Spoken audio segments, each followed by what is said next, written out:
Shalom Bahashim Yahweh Kodesh Yisrael. This is the tribal minister Nasik Shala and Dean Ben Ami Maltazar Ben Yasha Allah Senior, the mighty Hebrew. What's up? I give all praise and honor to Yahweh, the supreme, intelligent, powerful one of our forefathers of the enemies, Kaf and Yaakov, those striving for righteousness' sake all over the four corners of the earth. I say unto the family, Shalom Aleichem. Just getting off the slave, everybody, you know what I mean? My hours is crazy. Y'all know I'm a 3-hour difference. So for me right now, it's like going on 12 in the morning.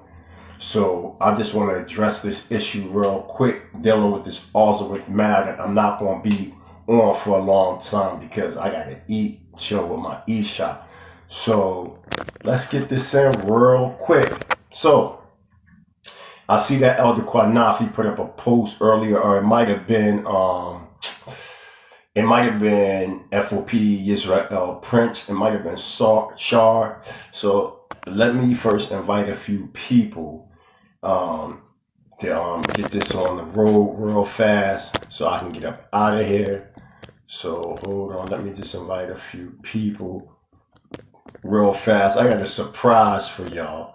I got a major surprise for y'all that's going to set this record real straight. Y'all going to be like, whoa. I know he just ain't do that. Absolutely, I just did that. I'm going to show y'all something. Yeah, invite them in. You already know. I'm telling you, I got something to show y'all. I got something for y'all. You know what I mean? Now, I was looking at the comments earlier. And you know, in some of the comments, matter of fact, let me connect with my brother Dove real quick. Let me put him up in here because he was one, and he's a good brother of mine. He's, you know, I ain't got no personal beef with him or anything like that. But at the time I couldn't like really speak because I was at the slave. So one of the statements was, you know, why put something up? You know what I'm saying? Why put something up, but you can't back up what you're saying? First of all, everything I say I can back up. That's number one. This wasn't said by Dove, but this was said by somebody else. But we're going to address this matter. I think people don't understand what is called comparative studying. Because one of the dudes, because I made a quote from out of the Talmud, and I clearly said I'm taking this quote as a comparative research study dealing with the subject matter. Is Arsareth in America or is it in Africa?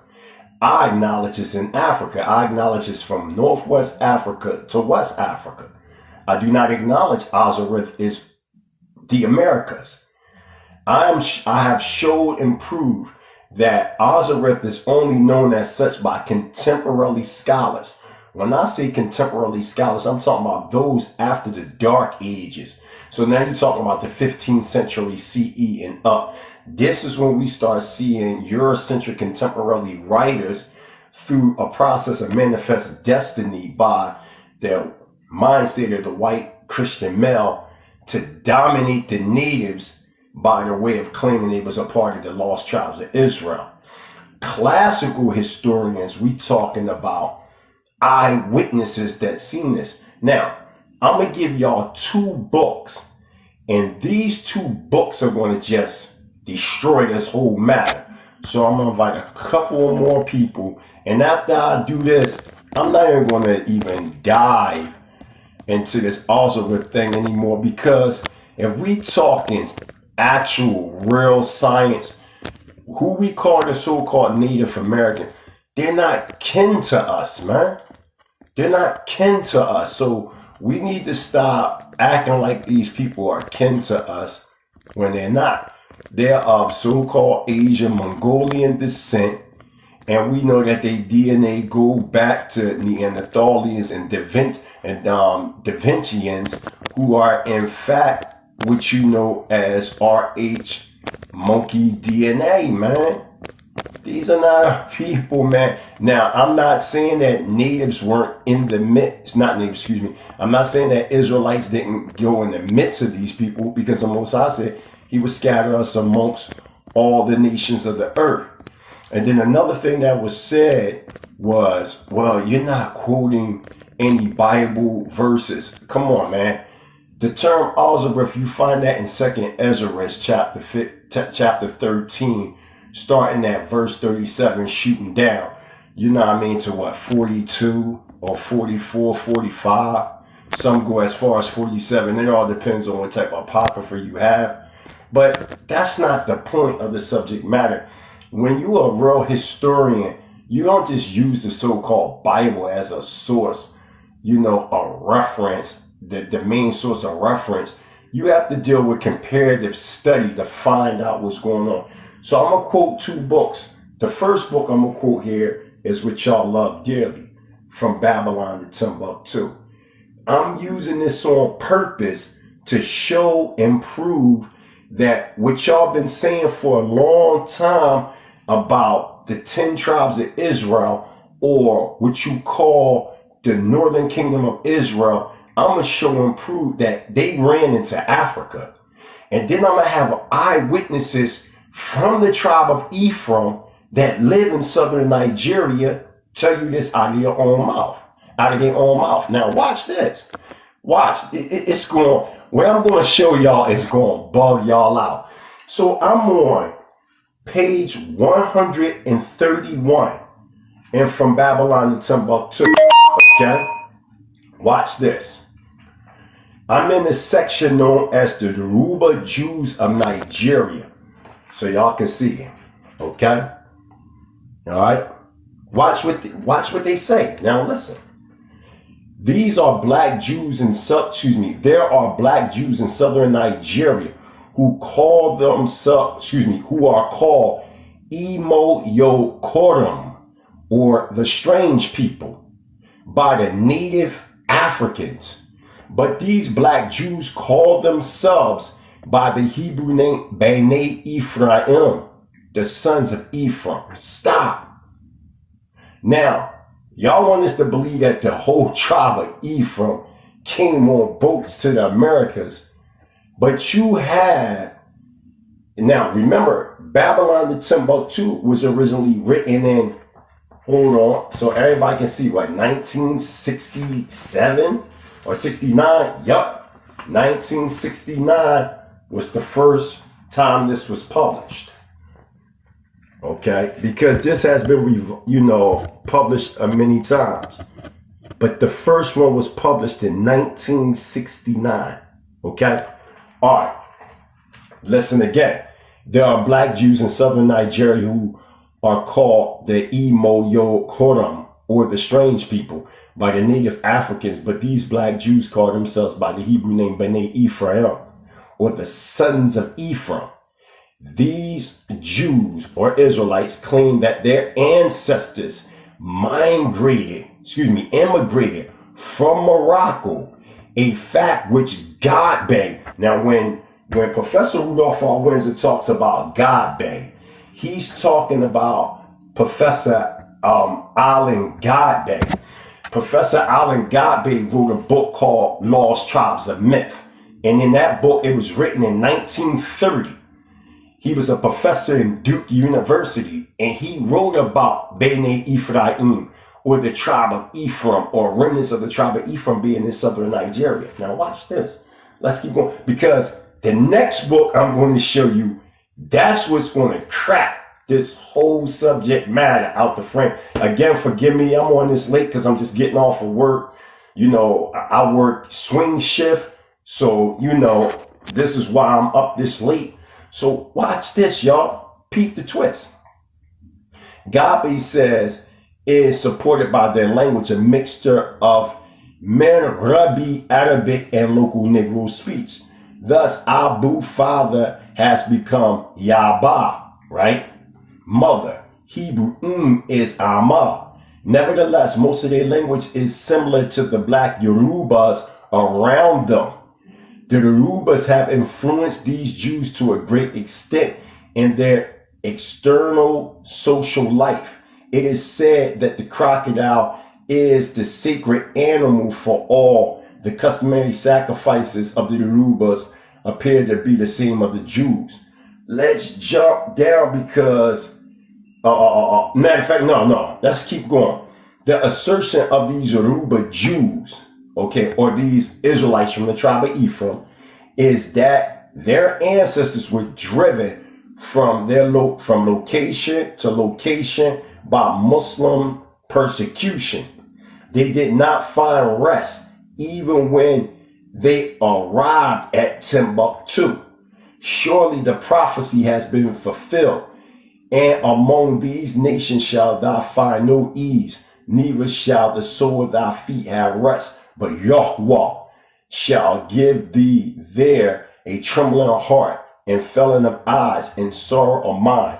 These Yoruba Jews lived in the Ondo district when Godbey wrote, here we go, y'all, watch this.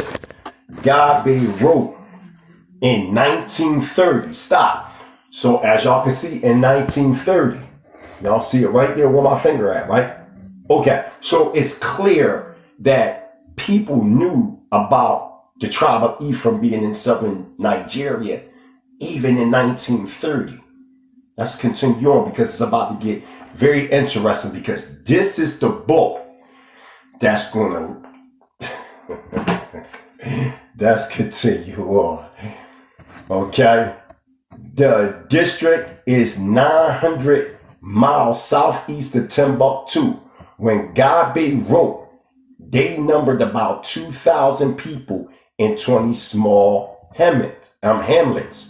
Pertaining to their Hebrew political structure and culture, they had 7 hereditary heads of the community, right? Their leadership is that of a priesthood. They are known to have copies of portions of the Torah, Old Testament, preserved in a most holy place. However, their social life is not Torah controlled like many of the Hebrew cultural traits found among the Ashanti Jews or Israelites in Ghana amongst the Ashanti. All right. These black Jews observe certain Hebrew customs, among which are the great holy days. In almost every way, now this is the twist, in almost every way, these black Jews are like the Yorubas and are hardly distinguishable from them except for some outstanding Hebrew observances. Now watch this. One of the most notable among these black Jews was a young man named Bata Kindi Ngoza Ibn Lambogola, who was taken from Wada, the homie, to Scotland after he had received 4 years of the white man's education. He returned to his home in Africa. Stop right there. So, who is this Bata Kendi Ngoza Ibn Lambogola? Let's find out. I got his book. I got his book, man. Now, Lambogola, an African savage's own story. Yeah, we're going to get it, okay? We're going to get it, right? This is the autobiography of Beta Kendo Ngoza Ibn Lambogola, a black Jew descended from the lost tribes of Israel.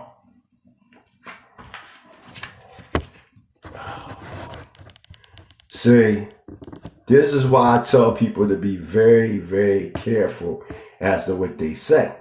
Because they never know who got what or know what. Okay? So now, this book was written, originally published in 1930.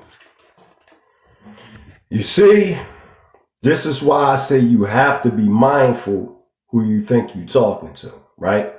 Okay, so now let's get to the point.